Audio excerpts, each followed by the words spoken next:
Hello friends, health insurance सही है dot com की तरफ से मैं सुमित भंडारी आपका स्वागत करता हूं। बहुत बहुत शुक्रिया इस वीडियो को देखने के लिए।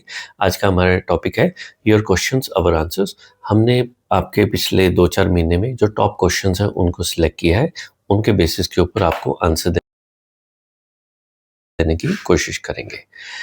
चलिए जी, सबसे पहले प्रश्न है, सुधीर पूछ रहे हैं कि हमारा इंश्योरेंस एजेंट हमें सपोर्ट क्यों नहीं कर रहा, लास्ट ईयर तो कर रहा था।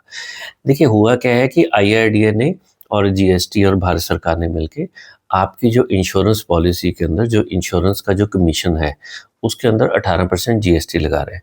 यानी अगर आपका एजेंट पिछले साल 5 लाख रुपए कमाता था, अब वो 4 लाख के ऊपर आ गया है।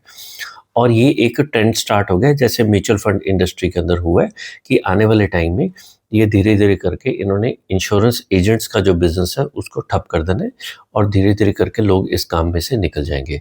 तो अराउंड आप लगा के चलिए कि जब एक इंश्योरेंस एजेंट को एक रोड पाथ नहीं दिख रहा कि उसका करियर क्या है, तो इसकी वजह से हो सकता है कि इंश्योरेंस कंपनियां ये काम कर रही हैं। और एक दूसरी चीज़ क्या हुई है, अगर आपकी उम्र सपोज कर लो 60 साल से ज़्यादा है, तो आपके इंश्योरेंस एजेंट की जो कमीशन है, उसको सरकार ने रिड्यूस करके 10% कर दिया है। अब वो सपोज कर लो एक आपका कोई एजेंट था, वो 5 लाख रुपए की इनकम थी, तो वो 10% लगाने से उसकी इनकम 3 लाख रुपए रहेगी। नंबर 2, अब जो 3 लाख रुपए इनकम रहेगी उसकी, उसके ऊपर 18% जीएसटी लगा दिया, यानी वो भी अराउंड 2-2.5 लाख के आसपास होगी। तो इंश्योरेंस एजेंट्स, खासकर जिनके पास जो पोर्टफोलियो था और उनकी जो क्लाइंट्स थे, नेचुरली हर एक क्लाइंट कभी ना कभी सीनियर सिटीजन जा रहा है, तो वहाँ पे जाके उनकी इनकम सीधा ही 50% रिड्यूस होगी है। तो अगर किसी ने ऑफिस बनाया हुआ है, सेटअप किया हुआ है अपने क्लाइंट को सर्विस देने के लिए, तो उनके लिए सस्टेनेबिलिटी नहीं होएगी और वो लोग धीरे-धीरे बिज़नेस छोड़ के जाएँगे और ये जो पॉलिसी है डायरेक्ट कंपनी के साथ जुड़ जाएँगी। हमने बहुत सारे इंडस्ट्री में लोगों से बात की है, काफ़ी लोग बिज़नेस को छोड़ के जा रहे हैं, तो इसके अंदर कोई घबराने वाली बात नहीं है। ये चीज़ एक सरकार का डिसीज़न है कि you will be totally on your own, अब इसको एक्सेप्ट ही करना पड़ेगा। अच्छा, दूसरी चीज़ हम प्रश्न लेते हैं कि एक सज्जन ने पूछा है कि हॉस्पिटल्स के जो बिल्स हैं, उसको हम क्लेम के टाइम पे कैसे चेक कर सकते हैं? देखो, आप या मैं, हम में से कोई भी कभी भी हॉस्पिटल जाना नहीं चाहता। लेकिन अनफॉर्चुनेटली अगर हम हॉस्पिटल में चले जाते हैं और हमारा क्लेम आ गया सपोज़ कर लो 2 लाख रुपए का, तो वो जो क्लेम है, क्लेम के अंदर हमें इंश्योरेंस कंपनी तो हमारी स्क्रूटनी करती है कि क्लेम देना या नहीं देना। उनका बायस होता है कि क्लेम ना देना पड़े। दूसरा, मैक्सिमम केस के अंदर जो हॉस्पिटल है, अगर आपका बिल इन्फ्लेट कर देता है, तो मैक्सिमम लोगों को मालूम नहीं होता कि भाई बिल का जो कंपोनेंट है कि 2 लाख का बिल है, क्या वो जेन्युइन था या नहीं था। इसके अंदर भारत सरकार का फेलियर है, उन्होंने कोई हॉस्पिटल का रेगुलेटर नहीं बनाया। तो जब रेगुलेटर ही नहीं बना, तो हम ऑडिट कैसे करेंगे, चेक कैसे करेंगे कि मेरा जो 2 लाख का बिल बना था, क्या वो जेन्युइन है या नहीं है। तो हॉस्पिटल रेगुलेटर आज की डेट में एक रिक्वायरमेंट है। बट अगर हम कहें कि जैसा डेवलप कंट्रीज़ में हुआ है, डेवलप कंट्रीज़ के अंदर एक नेक्सस होता है फार्मा कंपनी का, इंश्योरेंस कंपनी का और हॉस्पिटल का। तो वो 99% इंडिया में बन चुका है। Insurance companies I don't know किस तरीके से आईआरडी पे प्रेशर डाल-डाल के अपना प्रीमियम भी पिछले कुछ टाइम में बढ़ाते जा रही हैं। तो जो भारत सरकार ने एक सिस्टम फ़ॉलो किया है बाहर का, उसका ये हुआ कि जो इलाज 10,000 रुपए में आज से 20 साल पहले हो जाता था, आज वो 2 लाख रुपए में हो रहा है। तो ये जो महँगाई है, जो बड़े-बड़े लोग होते हैं, पॉलिटिशियन है, ब्यूरोक्रेट्स है या जिनकी 2 नंबर की इनकम है, उनकी लॉटरी लगी हुई है क्योंकि उनको इंश्योरेंस लेनी आसान है, हॉस्पिटल भी उनके हैं। तो एक बड़ा माफिया टाइप का, एक कार्टेल टाइप का सिस्टम बन चुका है, जिसके अंदर भारत सरकार की तरफ से हमें कोई सपोर्ट नहीं है। तो एक्चुअल में बहुत सारी प्रॉब्लम का जो सॉल्यूशन है बड़ा क्लियर है। हॉस्पिटल की रेगुलेशन के लिए एक रेगुलेटर बनना चाहिए, जो अनफॉर्चुनेटली भारत सरकार उसके अंदर इंटरेस्टेड नहीं है।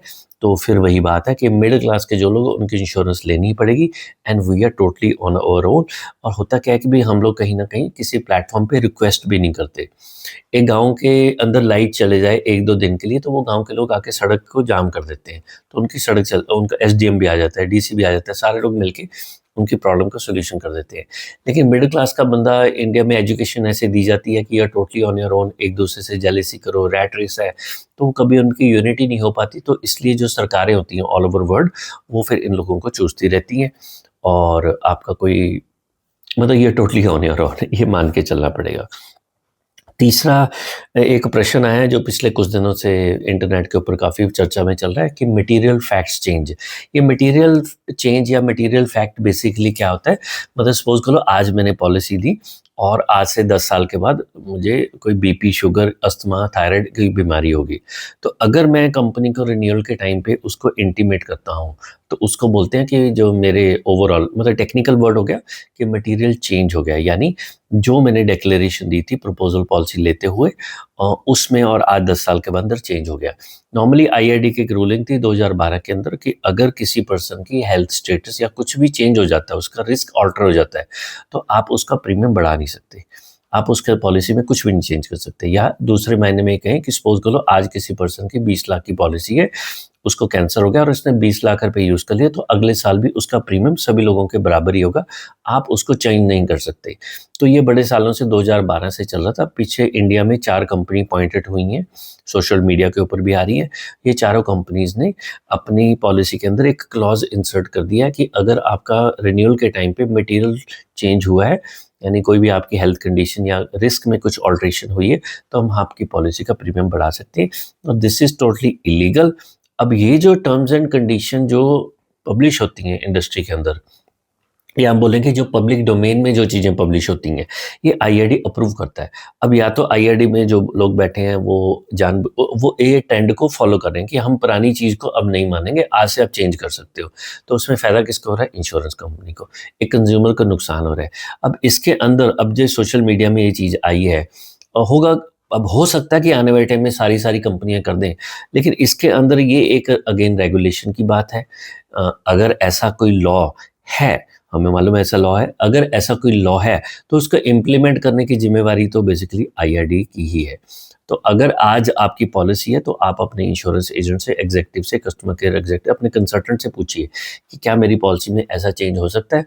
बाय लॉ कंपनी ऐसा नहीं कर सकती, बट अब टर्म्स एंड कंडीशन में लिख दिया, तो कंपनी का पलड़ा भारी है। अब सारी चीज़ों का निदान तब कब होगा? जब किसी का प्रीमियम बहुत ज़्यादा बढ़ जाएगा, तो फिर वो इंश्योरेंस ओम्बड्समैन में जाएँगे, कंप्लेंट्स आएँगी, प्रोएक्टिवली इसको आईआरडी को कंट्रोल कर लेना चाहिए, बट क्यों नहीं कर रहे? बिकॉज़ फिर वही बात कि मिडल क्लास के लोग हैं, वही हेल्थ इंश्योरेंस लेते हैं, we are totally on our own. हमारा कुछ नहीं करने वाला कोई। अच्छा, एक बड़ा सुंदर सा प्रश्न आया है, किसी पर्सन ने कि आने वाले टाइम में हेल्थ इंश्योरेंस एजेंट्स का फ्यूचर क्या होगा? देखिए, भारत सरकार, जीएसटी काउंसिल और आईआरडी सब ने मिलकर डिसाइड कर लिया इंश्योरेंस कंपनी में कि बहुत सारे लोग अब अपने पॉलिसी बाय करने के अंदर सक्षम हो गए हैं और इन लोगों को सर्विस की ज़रूरत नहीं है। तो आने वाले टाइम में धीरे-धीरे करके जो इंश्योरेंस एजेंट्स हैं, उनका कमीशन धीरे-धीरे रिड्यूस कर दो। तो हायर एज में रिड्यूस कर चुके हैं और अब उनके ऊपर ये लग चुका है आपका जीएसटी लग चुका है, तो धीरे-धीरे अगले 4-5 साल के अंदर रफ़ली 80-85% जो इंश्योरेंस के लोग हैं, जो स्मॉल प्लेयर्स हैं, वो पॉलिसी छोड़ देंगे, वो ये काम-धंधा छोड़ देंगे, क्योंकि ट्रेंड आ चुका है। अब ये होके रहेगा, किसी को अच्छा लगे, बुरा लगे, तो आप लोगों को अपने आप को सक्षम बनाना है कि अपनी क्लेम आप खुद हैंडल कर सको और बहुत सारे इंश्योरेंस एजेंट काम को छोड़ के जाएँगे। ये हो ही गई, अब किसी को इनकम नहीं होगी, तो वो क्यों काम करेगा? Future of health insurance in 5 years. देखो 5 साल के अंदर जो सबसे बड़ा चेंज क्या आएगा इंडिया के अंदर, आज आईटी के अंदर, आईटी ने पिछले 25 साल निकाल दिए इंडिया के अंदर, बहुत सारे लोगों को नौकरी ली, बहुत सारे लोग रिच हो गए। यही जो इन लोगों के पास पैसा आया, जो एक 10 साल के अंदर ट्रांजिशन होनी थी 2021 से 2030 के अंदर, वो ट्रांजिशन 2-3 साल के अंदर कोविड की वजह से होगी। डिजिटल ट्रांसफॉर्मेशन जो होनी थी, एआई भी बहुत जल्दी आ गया। तो वो जो पिछले इन 2-3 सालों में, 3-4 सालों में जो पैसा आया आईटी के जो लोग हैं, उन्होंने सारा का सारा क्योंकि इक्विटी के अंदर लगाया है, प्रॉपर्टी के अंदर लगाया है, तो अब वो सारा पैसा जेब से निकल चुका है। अब आईटी के अंदर ट्रांज़िशन आ चुका है, ऑलरेडी धीरे-धीरे रिसेशन हो गया और अगले 5-7 साल जब तक भारत सरकार कुछ नहीं करती क्योंकि इंडिया के अंदर क्या है, education system is very, very poor. तो जो एनआरआईज़ हैं, वो सारे के सारे जाएँगे चाइना और इंडिया के अंदर जो लोग काम करेंगे वो धीरे-धीरे अपने माँ-बाप अब उनको याद आ जाएँगे। कुछ लोगों को काफ़ी you will see lot of transformation financially it will be a mess क्योंकि अगले 2033 तक वर्ल्ड इकोनॉमी में रिसेशन रहेगा ही रहेगा, आप जो मर्ज़ी कर लो। तो इसके अंदर जो अपने को जिस चीज़ की तैयारी करके चलनी है, आप सिर्फ़ ये कर सकते हैं फालतू की चीज़ें मत खरीदो, दैट्स इट। क्योंकि लोग खरीदने की मजबूरी हो गई थी, लोगों ने अपने डिसीज़न को डिले कर दिया था, तो इसलिए सरकार ने जीएसटी का एक शगुफ़ा छोड़ा कि हम जीएसटी कम कर रहे हैं, कुछ नहीं कम हुआ, आधी चीज़ों के रेट बढ़ गए हैं, किसी की कोई चीज़ कम नहीं हुई, मोमेंटली है, कुछ टाइम के अंदर 3 महीने के अंदर आप देखोगे, जो प्री जीएसटी 0 कर दिया या 18% कर दिया, कम कर दिया, वो सारे के सारे उसी रेट के ऊपर पहुँच जाएँगे क्योंकि रेगुलेशन नहीं है, ठीक है ना? तो फाइनली एक हम प्रश्न लेके चलेंगे, लास्ट क्वेश्चन ये है कि अपने आप पॉलिसी बाय करने के अंदर मेजर क्या प्रॉब्लम्स आती हैं? देखो, सबसे पहले जो कोई इंसान पॉलिसी लेने की प्लानिंग करता है, वो गूगल के ऊपर जाता है, अपने दोस्तों से बात करता है, किसी न किसी तरीके से वो इंश्योरेंस की नॉलेज लेने की कोशिश करता है। बट एक्चुअल में उसके पास नॉलेज नहीं आती, उसके पास डेटा आता है और इन्फॉर्मेशन आता है, जिसको जितना उसके पास डेटा आता रहेगा, इन्फॉर्मेशन आती रहेगी, जानकारी मिलती जाएगी, उसके अंदर उसको ज्ञान नहीं मिल रहा, नॉलेज नहीं मिल रही, तो उतना वो कन्फ्यूज़ होता जाता है। तो उसके 3-4 चीज़ें उसके अंदर उसको पता लग जाती हैं कि क्लेम सेटलमेंट रेशियो क्या होती है, सम एश्योर्ड क्या होता है, प्रीमियम क्या होता है, रिस्टोरेशन क्या होता है, पॉलिसी में ये होना चाहिए। फिर अनफॉर्च्युनेटली उसको ऐसे कोई वीडियो मिल जाते हैं जहाँ पे सो कॉल्ड फाइनेंशियल इन्फ्लुएंसर्स या सो कॉल्ड इंश्योरेंस एजेंट्स उसको ज्ञान देते हैं कि आपको पॉलिसी के अंदर ये 10 चीज़ें लेनी चाहिए, ठीक है? वो सारी की सारी चीज़ें स्पॉन्सर्ड होती हैं, उन चीज़ों की ज़रूरत नहीं होती। तो ये जब इन्फॉर्मेशन के बाद और कन्फ्यूज़न एड अप होगी, तो कुछ टाइम के बाद मतलब परेशान होके कोई ना कोई पॉलिसी जो उसको लगता है, किसी न किसी चीज़ से वो कन्विंस कर लेता है अपने आप को कि शायद ये भाई साहब ठीक कर रहे हैं, मैं ये पॉलिसी ले लेता हूँ।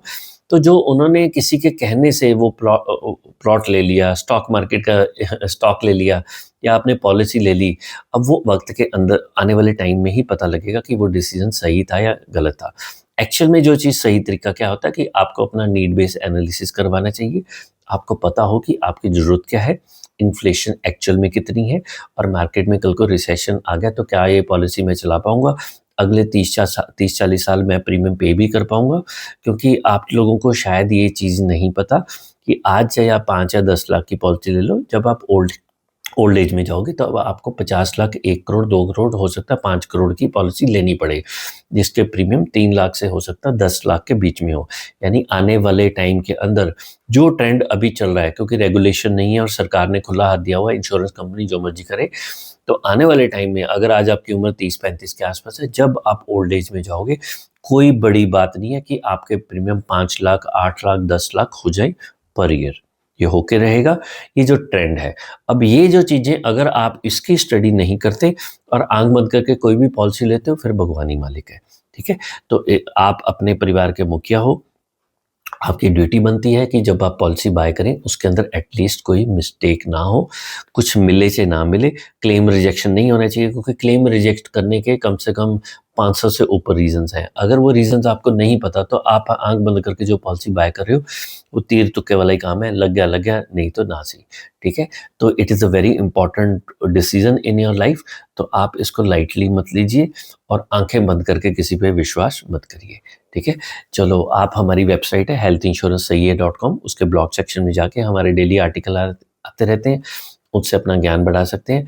हमारे 250, 350 के आसपास हमारे वीडियोज़ हैं, आप हमारे उन वीडियोज़ को देखिए, उसके अंदर आपको पिछले बहुत सालों के अंदर जो भी चेंजेज़ आए हैं या आपके बहुत सारे अलग-अलग प्रॉब्लम्स होती हैं, उसके हमने आंसर दिए हुए हैं।